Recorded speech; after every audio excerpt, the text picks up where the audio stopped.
In this unprecedented time, when so many of hip-hop's greats are dying from health issues, depression, mental illness, drug and alcohol abuse, whether they're young or middle-aged, I wanted to share my love for martial arts and a more healthy lifestyle and be the bridge between the hip-hop community and the martial arts one. Come roll with me as I journey to get healthier and learn more of the martial way.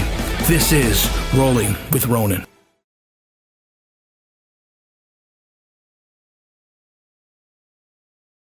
Rolling with Ronin TV, DJ J-Ronin. We have Shidoshi Nathan Ingram right here, the man behind the Daily Art of Survival magazine.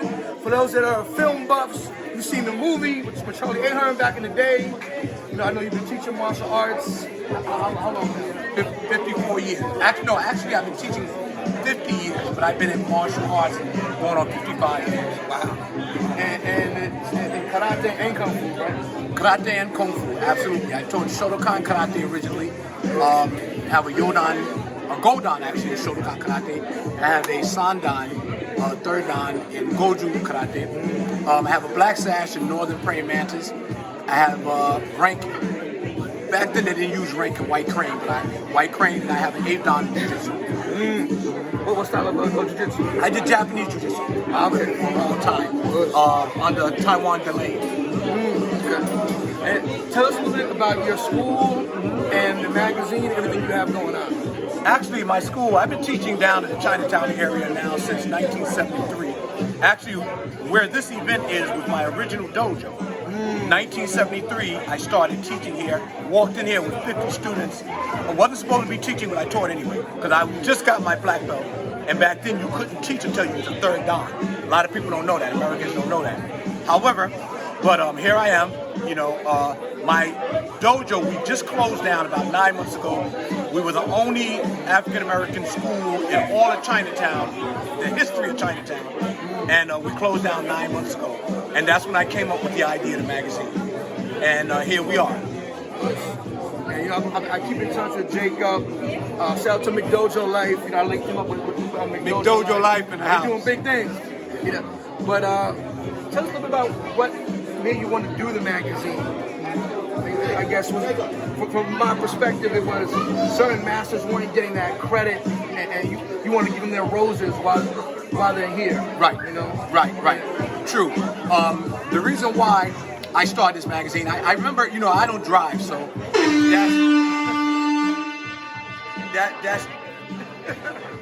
that's because I don't choose to drive. But when I take the train, I was going past newspaper stands and always seeing magazines of celebrities on the cover. Bruce Lee, every cover. And I said, you know what? Why isn't regular everyday martial artists that train hard, have schools that I know are legends, not getting the recognition that they deserve? And I said, you know what? I got to do something to change this. And my mother passed away, and I thought about her legacy, and I said people's legacy in general is important. However, me studying martial arts made it more important for the martial artists to have their legacy be told. Especially regular guys like me, you know, that, you know, we didn't care about the legacies. But what's important about legacies is the history. The history is what's important. And we can say, oh, we don't want to be seen, but guess what? Now the next generation don't know about you, and the next, and the next, and the next. And I wanted it to stop.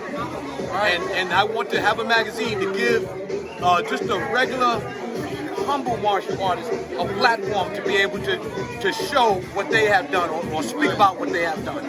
You know, speaking of that, a lot of great martial artists I felt were too humble, and then they passed on, and they didn't get to pass their art on to enough people. They weren't into the business side of promotions and marketing. And my first teacher, Grandmaster Derrick Williams, my good friend. He didn't want to be in the magazines. He didn't want to. You know, I asked him, you know, GM, come be in this. Come. He said, no, I'm good. And I feel like people don't remember him enough. So I try to keep his legacy out there. You know, so please, you know, look him up, Grandmaster Billy Davis. He had me in come-alongs as a little kid, barking like a dog.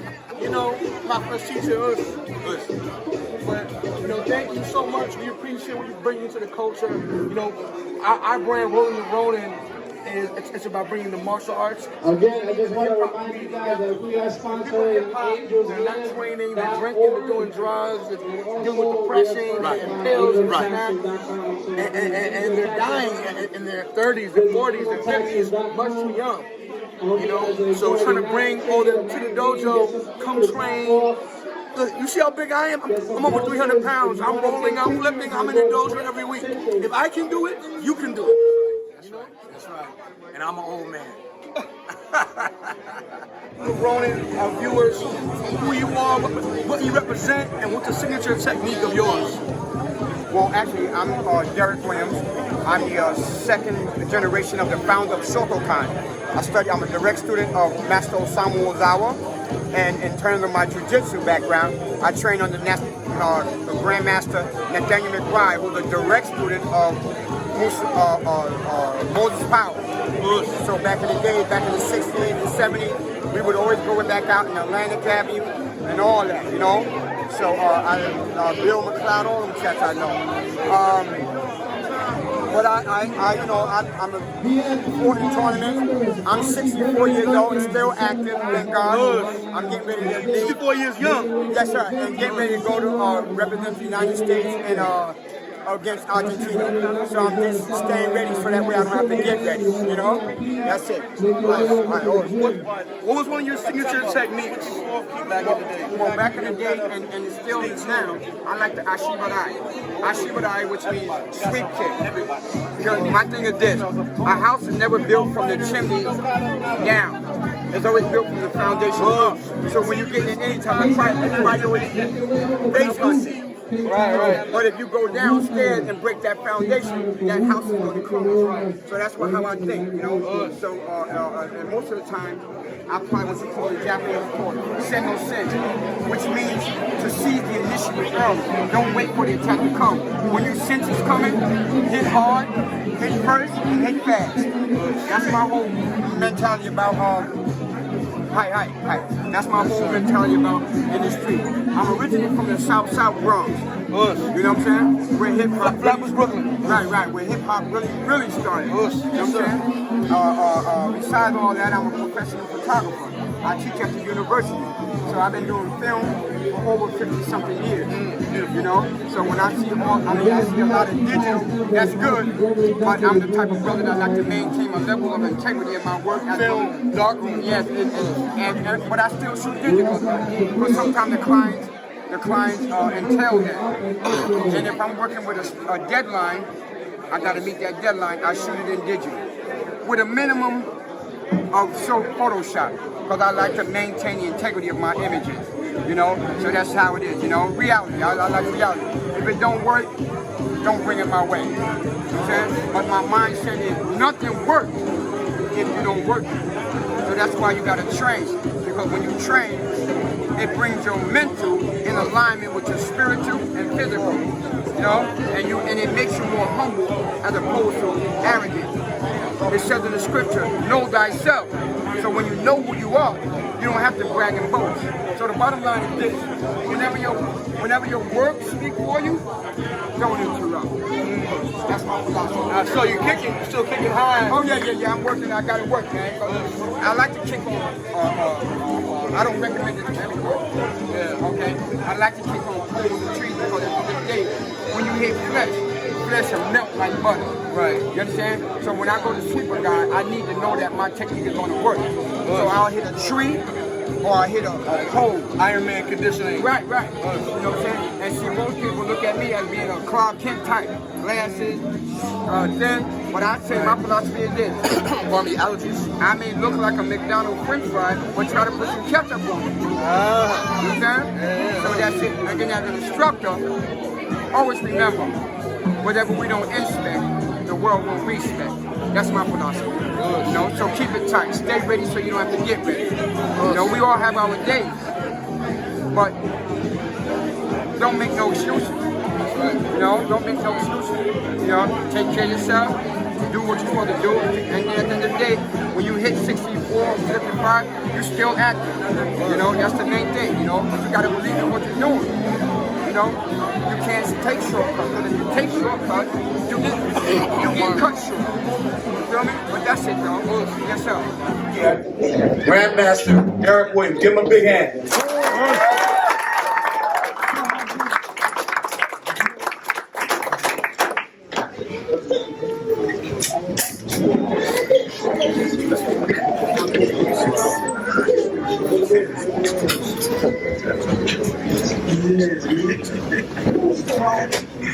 Onegashimasu.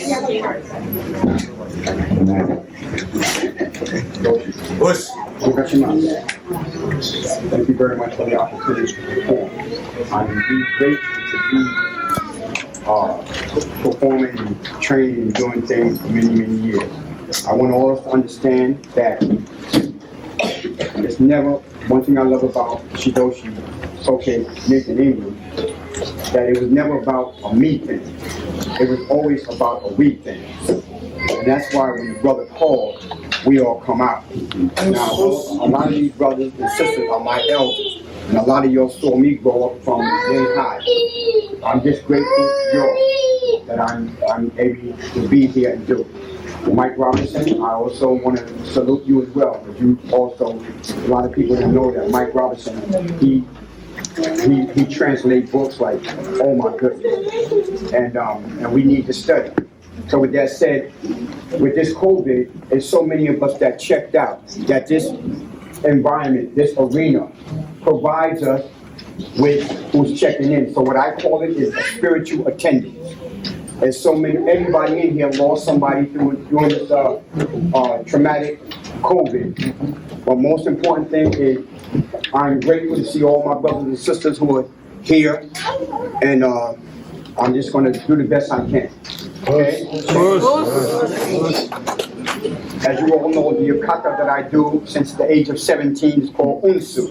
The proper name is called unshu, but it's called /unsu. I don't like to just do anything if I don't know the history behind it.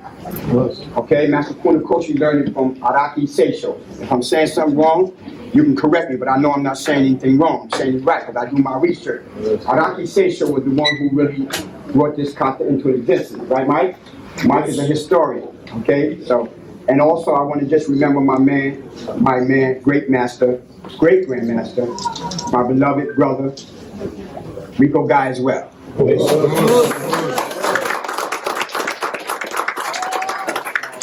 don't know she's sitting here, Penny. That's Rico's wife.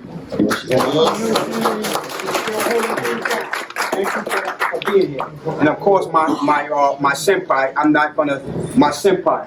I call him my uncle. Abdul Musawir went to rest. May Allah be pleased with him. And my other great uncle is Abdul Mutakabbir, who came all the way from LA. Again, I cannot perform without my other senpai. See, we came from a generation where we respect our senpai. We don't try to be better than them. You understand? My senpai, and who is my great mentor. And he'll tell you right here, his name is Errol Bennett.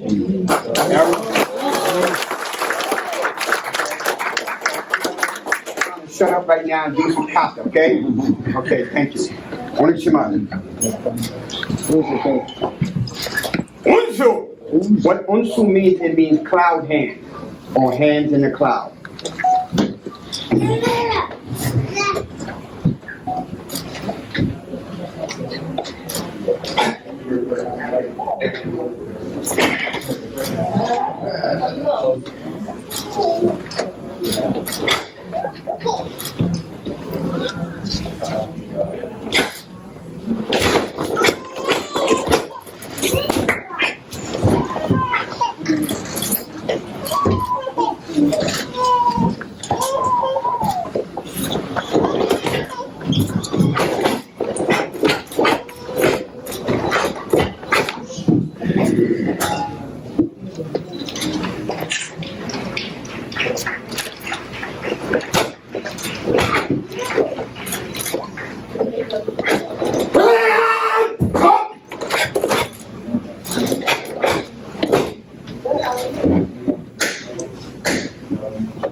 Ladies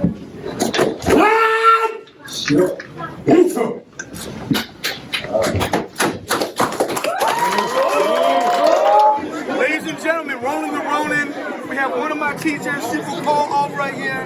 He was on the cover of the 4th issue or 5th issue? Fourth. And, you know, I only controlled you a little bit when I was younger, but everything is still here. The triple kick is here. That low kick is still there. I still do that low kick to people. You know, that low kick is gaining popularity in MMA now. Oh, it's good. Everybody's doing it, you know? And I tell everybody what's old is always going to be new. You know, and people think that, oh, it's MMA. You know, listen, fighting is fighting. All fighting is fighting. You punch, you kick, you throw, you grab. That's it. That's all you got to do. So basically, when you start getting tired of the same few techniques, you start to expand. And where are you going to get those moves? You're going to look at the old styles, and you're going to take those old moves, and then you can update them. You can make them a little more modern and more practical, but it's still going to be the source of the future of fighting. See, and you know, a lot of people they don't have the faith in their traditional art. So that's why you don't see as many traditionalists out there, you know, in public with the MMA guys. That's why they don't have the popularity of the fighters. That's because it takes faith. You got to get in there and you got to put in a lot of work, and you got to not be afraid to use it. I know a lot of guys, they're traditional guys, but when they get in the ring, I don't see any of it. I said, where is it? What were you doing? What was the training for? Why did you do it? You spent all these years learning how to do something, and then when you get to fight, it goes out the window. You see? So, That's the mind. you know, and that's right. The mind You forget all your is out. techniques. One punch in the face and all the plans go out the window. It's out the window. Everybody forgets, like Tyson said, right? Right. You know. So what you want to do is you want to keep your training as close to reality as possible, so that when you actually fight somebody, it's not a big leap. So, you know, if you do Kung Fu, you do Karate, you do whatever, it's two things. One is block punch, katas, forms, or whatever you want to call it, and the other is fighting, sparring, technique. You got to have them both. If you don't have them both, you're not really going to be able to learn how to apply the move. You see? And we got a good teacher, that's also going to help. Now I'm going to show you a move on the subway. You're sitting on the subway, and some guy here, homeless guy, is bothering you, you know, and this is what you do. You don't have to move, you're sitting down. You take your hand, give him a little quick smack in the chest like this. It's not going to do much, but it'll make him look down. And when he looks down, you take your thumb and you push him back right here, and then you can stand up, just like this.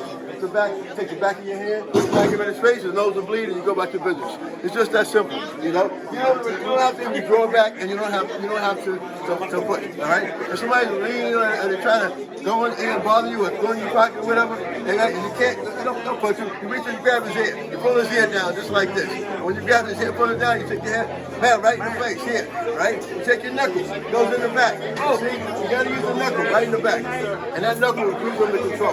See. So again, I never threw a punch, right? I never swing. You know, you don't have to do any of that. If you know how to use your hands, you know how to use pressure points, and somebody's pushing me, all right? I don't have to, I can do this and this, or I can just take my fingers and push it in here. I can use my thumb and push it down in here.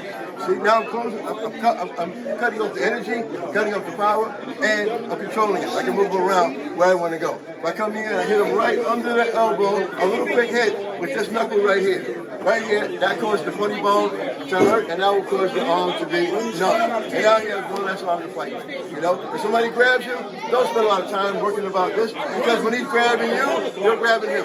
Okay? Because he's holding you, you're holding him. You see? Use your other hands to do things, right? Always use your brain, fight smarter and not harder. What if they're grabbing you to pull you in? Well, because you have a free hand, right? So your hand's going to be free. You see? Now, there's a million ways to get out of grab. You can go this way, you can go that way, you can do a bunch of stuff.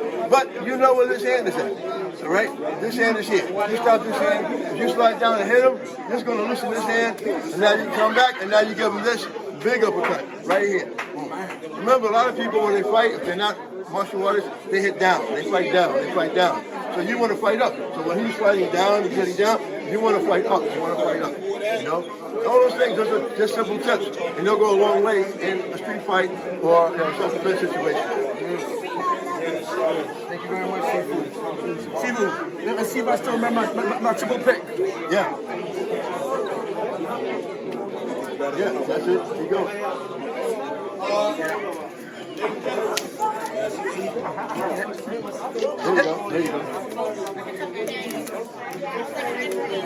Yeah. I'll explain to I said a boss. No worries, And for brother. me, it's about being your own boss and not joining any games or anything. I did my own thing. You know what I mean? I get it. I get it. Right. But my problem is that when martial artists refer to themselves as samurai or Ronin, do they actually understand what they're saying? I have,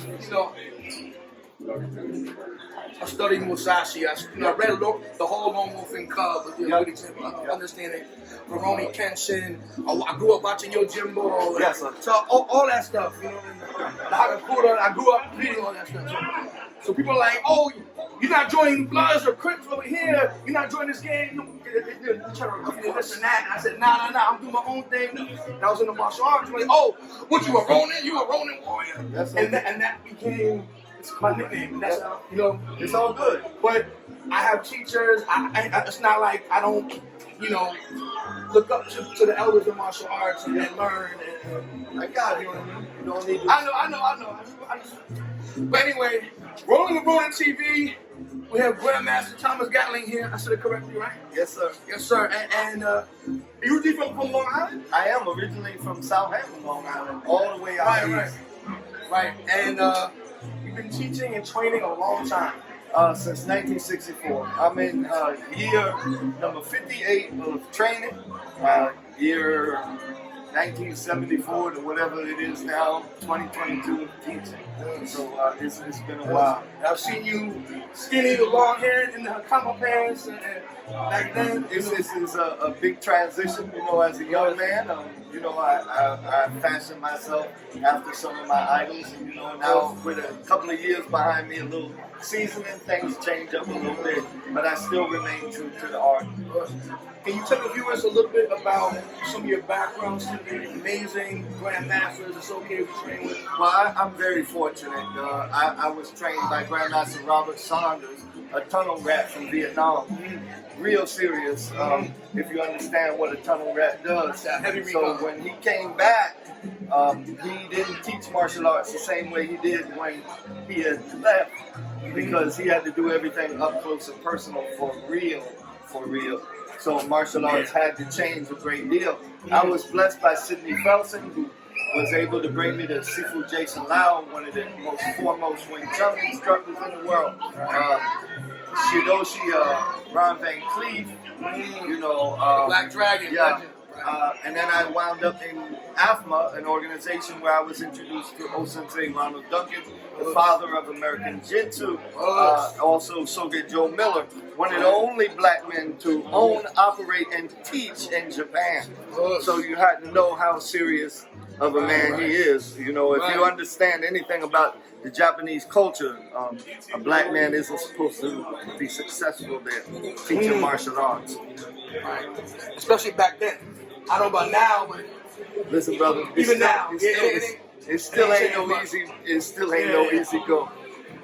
They have a major thing about cultural loyalty, but he's so ingrained and he's so good at what he does. He's able to overcome that. You should understand it yourself, right? With what you do, you got certain segments should say you shouldn't even be doing what you do, right? But in martial arts or hip hop? In hip hop, right? Yeah, of course. Yeah.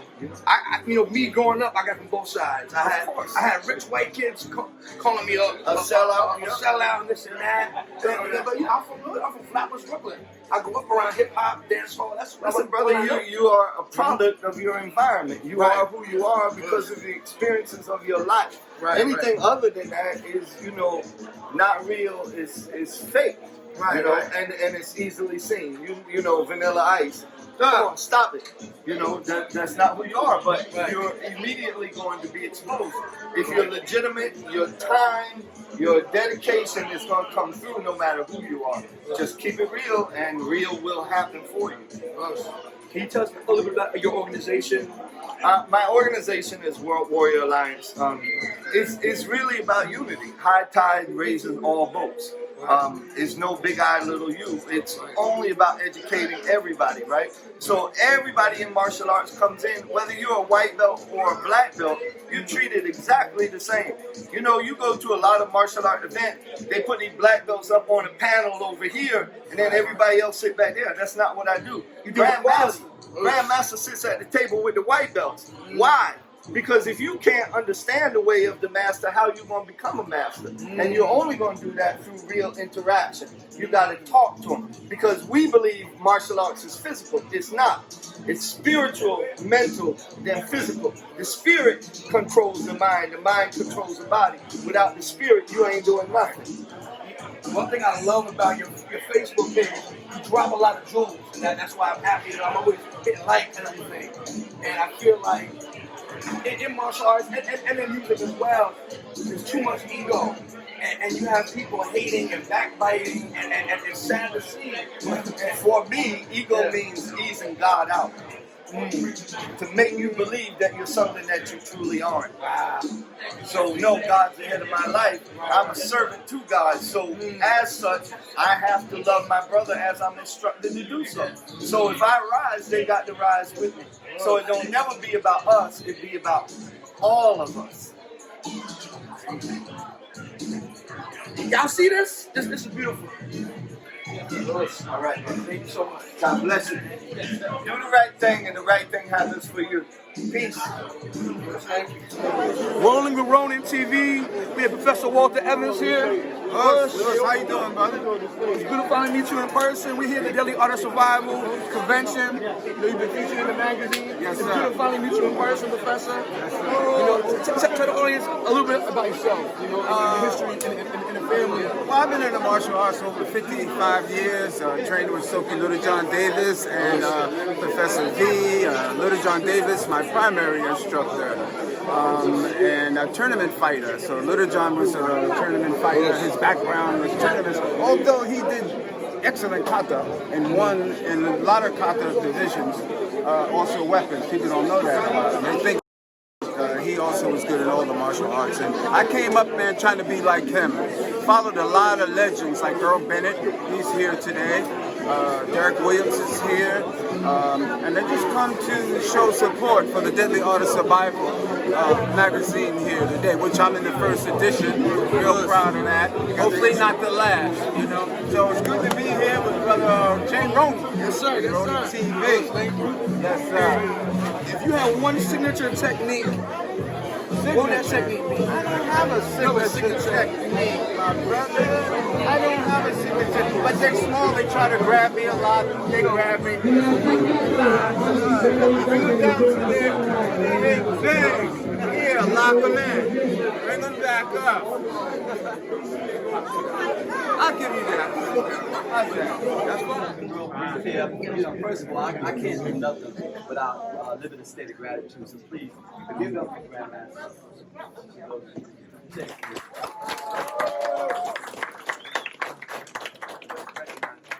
My name is Haisan Kaleak. I'm a descendant of Supreme Grandmaster Dr. Moses Powell from Jiu-Jitsu. And Lucas from Jiu-Jitsu is really defined as being simplicity. It's not complicated at all. We live off the code of survival.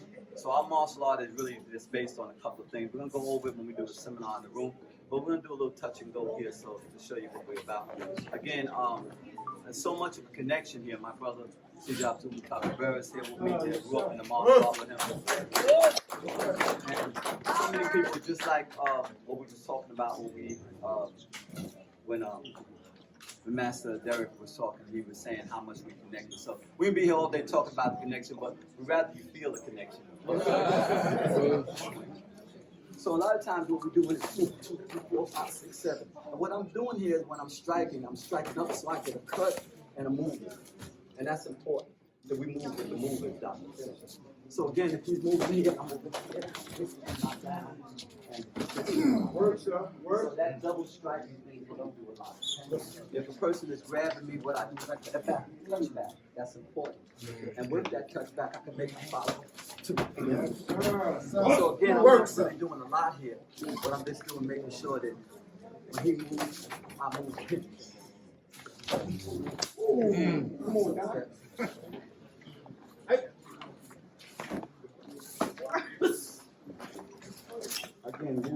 So they move with the movement. Directions is happening here. Now take the direction. Buzz. Quiet stone. 2, 4. Down. So he's right here so I can work. Make sense? Yes, sir. Quiet stone.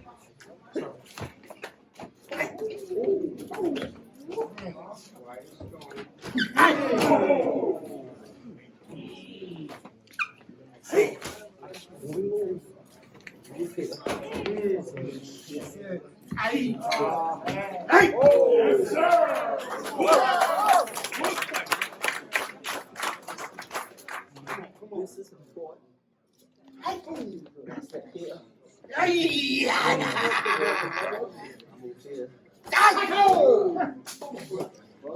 Yes, sir. Come on, quiet stone.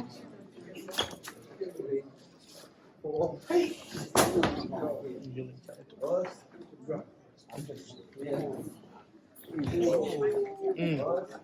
Oh, see, sir. See.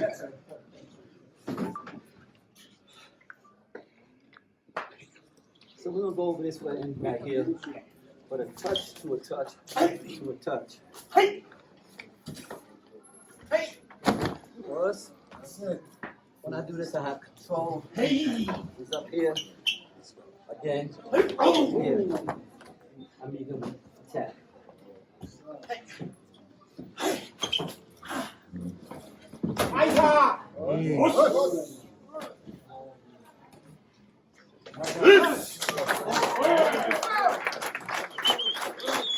Ain't no man either.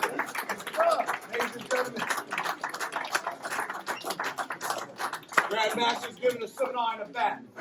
What up, Rolling with Ronin, DJ J-Ronin, and I'm here with Shidoshi Nathan's son, Jacob Ingram. What's up, man? This is Jacob Ingram. This man is a lot right here. For the magazine, for the culture. I'm in charge of editing the magazines, creating the magazines, pretty much all the background stuff. So I appreciate You did the graphic design as well? Yeah, I did the graphic design. I did the writing. I did the editing. I did the website. I did everything. So. He's a hard-working man. And tell him about where you're going. You have your water brand. You have sneakers. We got water. We got sneakers. We got hats. We pretty much have all merchandise. Like I said, we got the water. The next thing from here is just doing more events, more conventions, and just making our brand more popular. And how's the event going so far today? I see a lot of masters, grandmasters. That was a great turnout. We got people here, but we also got people in the gymnasium doing seminars. So it's like there's a lot of mixed up. So but it's going great. Yeah, it's been good. Thank you for inviting me. We appreciate it. Us, Rolling with Ronin, DJ J-Ronin. I have two legends of the martial arts right here. This is the power couple. Please introduce yourselves and tell me about the schools. Everything you guys have going on. The whole history of SWAM. I mean, not the whole history, because we didn't have so much time, but, you know. First of all, let me begin by saying, with the name of God, most gracious, most merciful. Thank the Creator for blessing me to be able to meet you two, first of all. You know, for sharing, for having the opportunity to share our history with the world, or to those audiences listening. We represent the SWAM Academy of Modern Martial Arts Cultural Center. We're basically, at this particular time, we're throughout the world. We're in Peru, we're in Medina, we're in Africa, we're in Jamaica. Medina, in the Middle East? In the Middle East. We're in Medina. Not Brooklyn, Medina. Medina. In the Middle East. My first black brother out there, Elaine Muhammad. We're in the Philippines. Our beloved brother, Guru, Grandmaster Sharif. It's called Naya. We're in our headquarters right now is moved from New York City, because we're the headquarters to Atlanta, Georgia. This is the mother of SWAM, Sidagoo, which means, the mother of SWAM. I'm Sijo, which means the father of SWAM. We don't basically, use these grandizing titles, to express ourselves, because we don't have to. Our action speaks for itself. But we are basically twin half of one whole. The SWAM itself means spiritual warriors against madness, soldiers with a mission, strong, wise, and secret mind, sisters with alert minds, and myself, Sijo Mutakabbir, Sijo warrior, Mutakabbir. But I'm gonna let my wife speak a little bit about the SWAM and basically what our expectations are and so forth, and I'll speak a little bit more after that.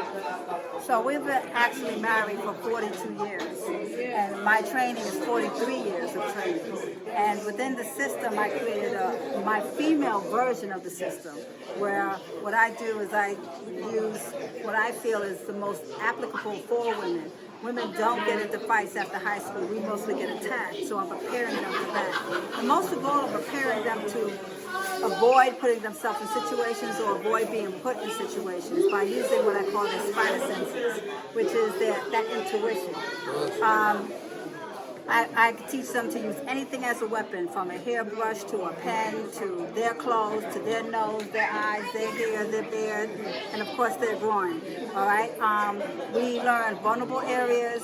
We practice constantly with drills, because drills create skills. Along with being a grandmaster within SWAM, I've got a PhD in health psychology, so I also deal with emotional healing. I have to make sure my girls aren't crazy when they learn this stuff, because I don't have a lot of bail money, all right? But I have to make sure, though, that they're at peace with themselves, especially with their soul. My job is to bring out the warrior spirit inside that's already there, so they could be their own heroes, their own leaders, and their own healers. In the conclusion with all of this, I'd just like to say that our mission is basically to teach everybody SWAM in the world. You know, SWAM again means spiritual warriors against madness. And we also be spiritual warriors against madness and the negativity that's going on in the world today, that's destroying especially our youth minds. So there's a diabolical force that's out there and so forth that is basically entering into our minds and making us put our own self. So with that said, we want to appreciate, we want to thank you for our appreciation for this interview and wish you all the best. Peace be unto you. Thank you very much. Rolling LeGrand and DJ J-Ronin here at the Daily Art of Survival Convention. And I have my brother, GMS, in the building. From hip-hop to martial arts, J-Ronin in the place. Yes, sir. It's a familiar face. Tell them who you are and your background in martial arts. Okay, I mean, who I am, I'm not anybody, but I'm Graham Seversky. I'm Graham Seversky. You're my friend. So, in the hip-hop world, as an MC, producer, DJ, I'm GMS, part of MCMI. You can go to mcmireport.com to learn more about that. Or follow us on social media, MCMI Report. You know, and I've been building with this guy on hip-hop for countless years. And then also, I studied with a teacher. His name is Sifu Albright. Master Albright is here today. I think you spoke to him already, right? You got to get him on here. And, you know, he let me know about this event. And also, I knew about it because in the last issue, the Deadly Art of Survival magazine, in the last, they got their own water. In the last issue, they did an article on Sifu Albright. And then I supported the issue. You know, I took pictures on social media with the magazine and promoted it because they're doing stories, really good, in-depth stories on great, you know, legendary teachers, teachers who keep it real, basically, have been pushing the arts, you know, traditional martial arts. So I took some pictures, put on Facebook, Instagram, and then they took the picture of me from the social media post, and they put it in the next issue of the magazine. Current issue. Right now, on the back. Right. One, I've been studying martial arts since about 5 years old. Right, my parents put me in a little local Taekwondo school, so I got up to like, I think, 2nd degree green belt. I did it for a year or two as a little kid, and then I kept trying different things. So I took some Aikido, I took some traditional Japanese karate, different things. And then one day at my elementary school, a friend of mine, Keith, he said, "Hey, my dad teaches Kung Fu, why don't you come with us? We're gonna go train." So this man right here. Exactly, Sifu Carl. And, you know, I was like 10, 11 years old, going to hang out at my friend's house, but then also on the weekends, and then later, more permanently, going up to, they go in Harlem. We got these one. That was the Harlem days when I first got down. And I remember riding the train with this guy, and the pole, you know, the metal poles on the train. Well, he would be traveling up there with some weapons, and he would have a kwando made out of metal, and he would be holding the kwando, and sometimes someone would just come over there and just be like, I just think it was the subway pole, and they'd look up and go, oh, you see the blade, and they'd freak out. But anyway, you know, good times as a little kid, stuck with it over the years, and we were learning Hungar in the beginning. We did Hungar for a while, and then when Sifu Albright started to dedicate most of his teaching to the 7-star Mantis style from his teacher, Shidoshi, that's when I started learning that, and I've been doing that ever since. That's what showing the magazine is good for. Yeah, show the magazine. No, I'm gonna give you one of those illusion infinity poses. See? But look, the shirt, the way I'm holding the magazine now, zoom out, zoom out. It's like the same picture. But also, you go to the back. Hold on now. Wait, before you go to that. So you're in there too. J-Ronin, oh! You got your boy right there. Right there, yeah. So we never did a music project together, but now we're on a magazine together. But we're working. We're working. But before we even get into the Sifu, show me one technique that Right. I know you wanted to do the triple mix because you know that technique. But I'd rather show you something else. Sure. Show you sharing palms? Sure. All right. This is the sharing palm. Sifu Albright is going to be overlooking. Make sure I'm explaining it right. So basically in the form, the move basically like this. Right? And you start with the hand and you come out. But in actuality, this is your contacting the other person. So do it up a guard. Say you're doing the jab. Pulling out like the hand. Here this way. Rolling it. So really fast. I can either do this or I can just slide it out of the way. Again, of course, that's the first one. Drop back and get you out.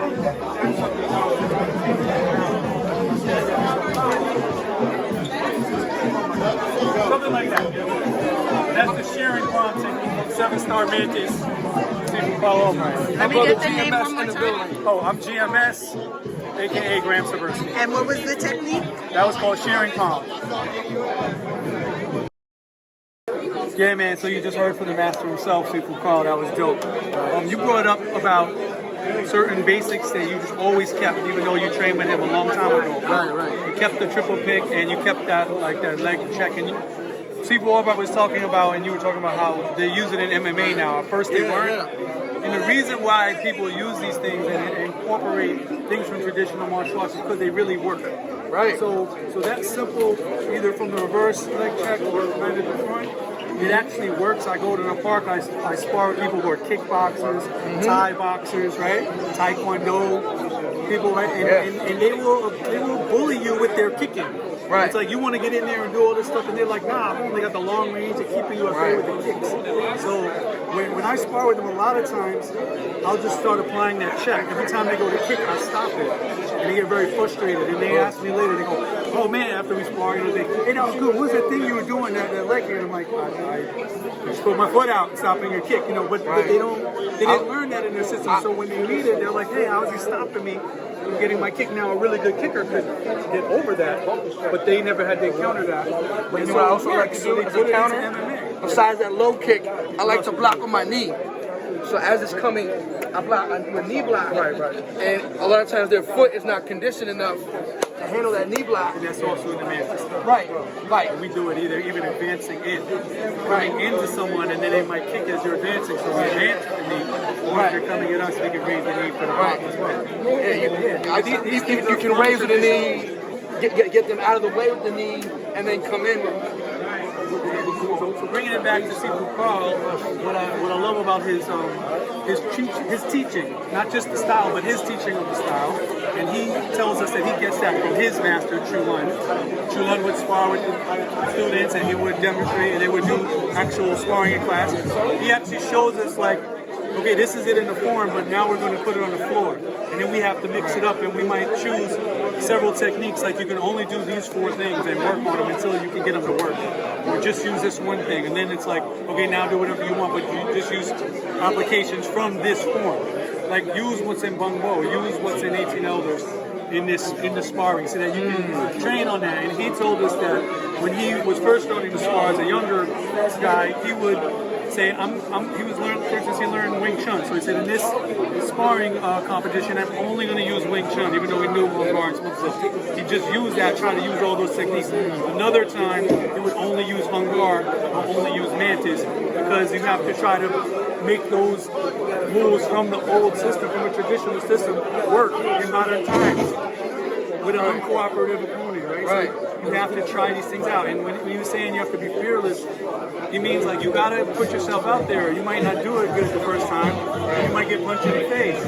It might not work, but you didn't do it right. And then you gotta keep working at it until you figure out how to really do it. So, Huh? want to do the 360? Yeah, we can try it out.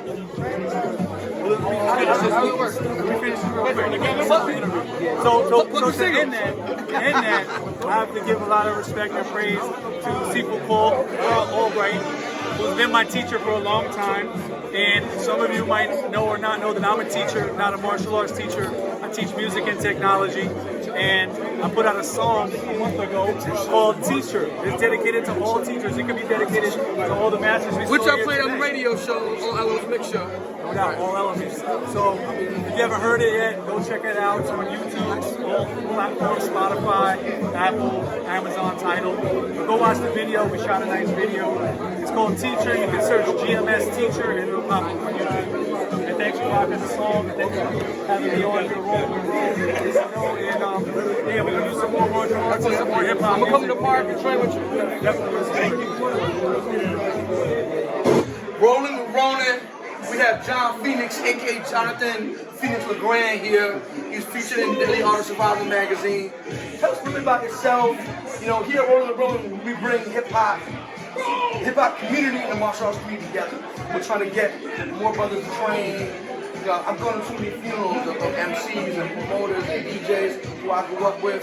And I try to tell them I'm big, but you see me doing rollouts at 300 pounds, you can do it too. You know what I mean? Yes, so come to dojo, get healthy, and that's our goal. You know? Yeah.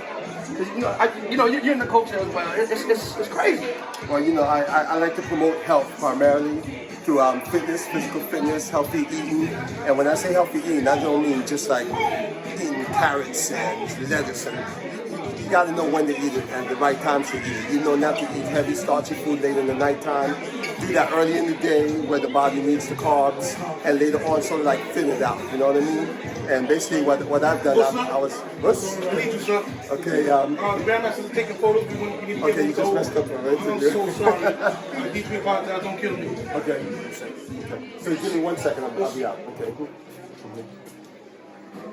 You gonna be cutting it and stuff? Yeah, we can chop it up. Don't worry. Okay. So basically, I like to use the core as the center base of a person's body, and the core is where everything starts, And with my martial arts, the music industry, we can tend to sit behind the board for a long period of time, mixing and everything, and then DJing, then right. we're stuck in that position, and we don't think about stretching or even taking the time to drink water, because the time it goes so quickly, our body gets isolated in that position, and then it develops back problems, and we just gotta take care of ourselves better, Tell people a little bit about your martial arts background and where you're teaching now. You sit at the school in Florida. Yes, I'm currently from Brooklyn, Flatbush, represent. From Flatbush too? Yes, sir. Yes, sir. I'm presently representing in Fort Lauderdale, Florida, where I teach a foundation of 52 blocks with Charlie Foot. We call it the Lost Legacy Systems of Martial Arts. We train old school style, cinder blocks, bricks, outdoor, no air condition, and not everybody can do it. What we do is severe, so we handpick our students. We only have 2 handfuls of people that work with us, and I'm grateful to come from a family of martial artists. Both my parents were martial artists, introduced me to the martial arts, and I love what I do. Thank you very much, sir. Love. I'm all sweaty. No, you're good. Yes. Any moves? Huh? Oh, you want to do a signature move? I was asking, but people put their different Nikyos and Sankyos and whatever. That's cool.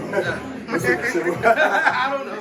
I'm like, it makes it more fun for the viewers, you know what I mean? Oh, no. Yeah, I got put in a couple of locks already, and I was doing sticky hands. Okay, I'll tell you what. I'm going to have my student put him in the signature move. For instance, you just put him on the move. It doesn't matter. Lock him up.